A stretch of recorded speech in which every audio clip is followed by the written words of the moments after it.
This movie transports us back into the mid-1800s, where we get to witness the early days of the Great America and the native people who inhabited the land. Find out why Dances with Wolves became the given name to our main character, John, and the meaning behind it in our latest episode of Cinephile.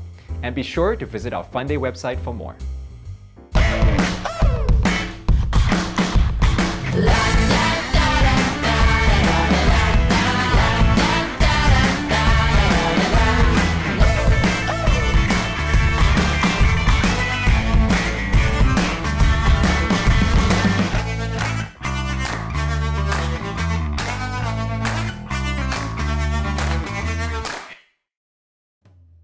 Hello everyone, I'm Wade, your Cinephile host. Dances with Wolves is a 1990 American epic western film starring, directed, and produced by Kevin Costner in his feature directional debut. It is a film adaptation of the 1988 book of the same name by Michael Blake that tells the story of Union Army Lieutenant John J. Dunbar, portrayed by Costner, who travels to the American front lines to find a military post and of his dealing with a group of Lakotas.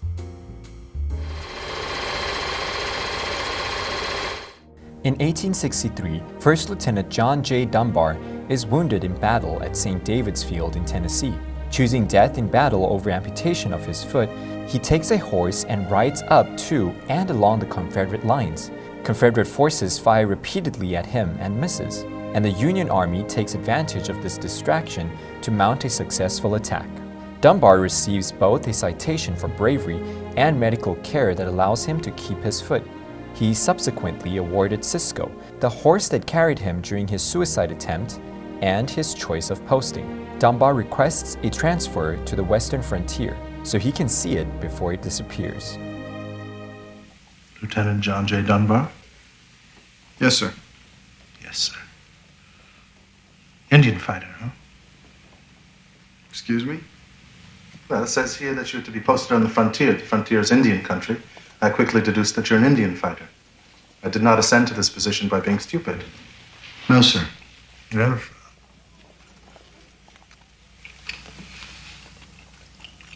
It says here that you've been decorated. Yes, sir. And they sent you here to be posted? Actually, sir, I'm here at my own request. Really? Why? I've always wanted to see the frontier.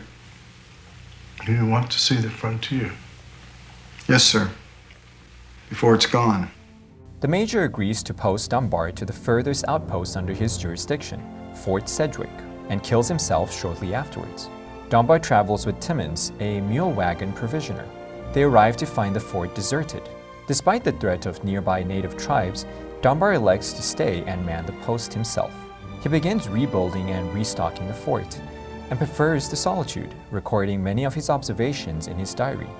Timmons is killed by Pawnee on the journey back to Fort Hays. The death of both Timmons and the Major prevents other soldiers from knowing of Dunbar's assignment, and no other soldiers arrive to reinforce the post. Dunbar encounters his Sioux neighbors when they attempt to steal his horse and intimidate him, so he decides to do something about it.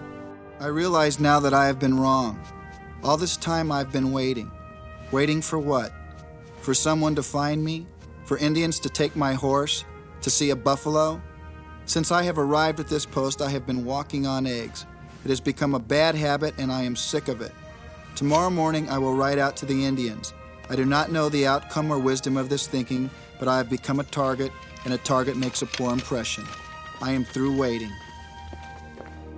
Deciding that being a target is a poor prospect, he decides to seek out the Sioux camp and attempt dialogue. On his way, he comes across Stands with a Fist, the white adopted daughter of the tribe's medicine man, Kicking Bird, who is ritually mutilating herself while mourning for her husband. Dunbar brings her back to the Sioux to recover. Though the tribe is initially hostile, some of the members soon begin to respect him. Eventually, Dunbar establishes a rapport with Kicking Bird, initially visiting each other's camps. The language barrier frustrates them, and Stands with a Fist acts as an interpreter, although with difficulty. She only remembers a little English from her early childhood before the rest of her family was killed during a Pawnee raid. But Dunbar discovers that the story he had heard about the tribes wasn't true, and he develops a growing respect and appreciation for their lifestyle and culture. Learning their language, he is accepted as an honored guest by the Sioux after he tells them of a migrating herd of buffalo and participates in the hunt. Riders were sent out to pick up the trail. In the time it took to gather my things at Sedgwick, the entire tribe was well on its way. The efficiency of the people and the speed at which they moved was enough to impress any military commander. Spirits are high, and overnight I have gone from a person of suspicion to one of genuine standing. I am greeted with open smiles and looks of appreciation. In short, I have become a celebrity. When at Fort Sedgwick, Dunbar befriends a wolf he dubs Tussoks for its white fur paws. Observing Dunbar and Tussoks chasing each other, the Sioux gives him the name Dances with Wolves. During this time, Dunbar also forges a romantic relationship with Stands with a Fist and helps defend the village from an attack by the rival Pawnee tribe. Dunbar eventually wins Kicking Bird's approval to marry Stands with a Fist and abandons Fort Sedgwick. Because of the growing threat from the Pawnee and the US, Chief Tim Bear decides to move the tribe to its winter camp. Dunbar decides to accompany them, but he must first retrieve his diary from Fort Sedgwick, as he realizes that it would provide the army with the means to find the tribe. When he arrives, he finds the fort reoccupied by the US Army. Because of his Sioux clothing, the soldiers open fire, killing Cisco and capturing Dunbar, arresting him as a traitor. What's the Army doing out here? Hey, Lieutenant's asking the questions. Bauer.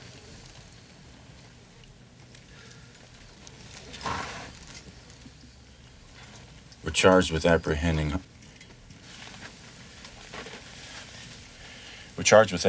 hostiles and recovering stolen property, retrieving white captives taken in hostile raidings. There are no hostiles. We will ascertain that for ourselves. Now, if you'll guide us to these camps and serve as an interpreter, your conduct will be reevaluated. What conduct? With all due respect, Your Major. status as a traitor might improve should you choose to cooperate with the United States Army. Having refused to serve as an interpreter to the tribes, Dunbar is charged with desertion and transported back east as a prisoner.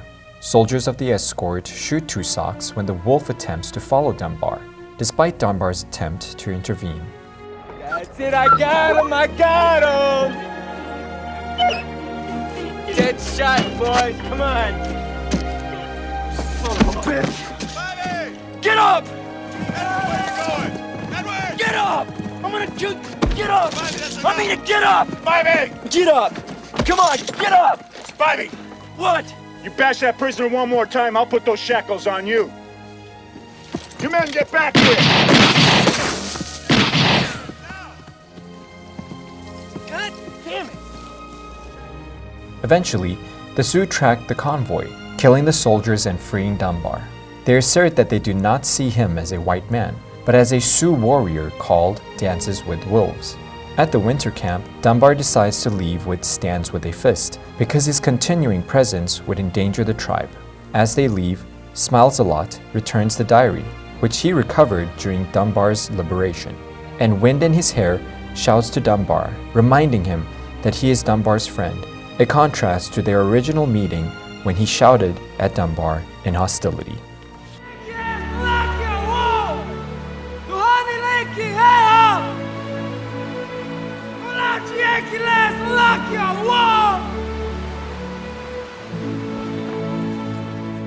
US troops are seen searching the mountains, but cannot locate Dunbar or the tribe, while a lone wolf howls in the distance. An epilogue states, 13 years later, their homes destroyed, their buffaloes gone, the last band of free Sioux submit to the white authorities at Fort Robinson, Nebraska. The great horse culture of the plain was gone, and the American frontline was soon to pass into history. This film is credited as a leading influence for the revitalization of the Western genre of filming in Hollywood. In 2007, Dances with Wolves was selected for preservation in the United States National Film Registry by the Library of Congress as being culturally, historically, or aesthetically significant.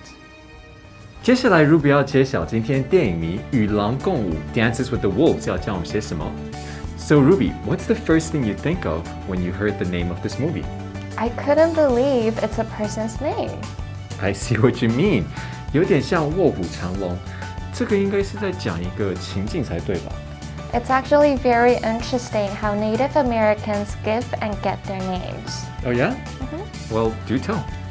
Usually the names would be derived from nature, 像是跟动物相关。诶，像是自己喜欢的动物吗？ Like my favorite would be Tundra Wolf. So would you call me Tundra Wolf? Well, not exactly. 通常是用可以代表一个人特色或是个性的动物 ，like Sitting Bull. 说 Sitting Bull 是像一个人坐的跟牛一样稳吗？接近了，是指他的动作慢且沉稳。Oh, and we see a lot of the Native American names of geographical locations as well. Yes. Did you know 26 U.S. states was named by Native Americans? Wow, that's more than half. 很多吧？对了，我有个朋友是原住民哦。Oh, does your friend have an interesting name? Well, her name translated to Mandarin means 稻草。诶，那我猜应该是有丰收的象征，是好的意思吧？ Good guess. She indeed is a very positive person. Well, I'm Wade. I'm Ruby. I hope you've learned something useful in this episode of Cinephile as I did. You can find more on the Fun Day website. Let's make every day a fun day. Well, it says here that you're to be posted on the frontier. The frontier is Indian country. I quickly deduced that you're an Indian fighter. I did not ascend to this position by being stupid. No, sir. Yes.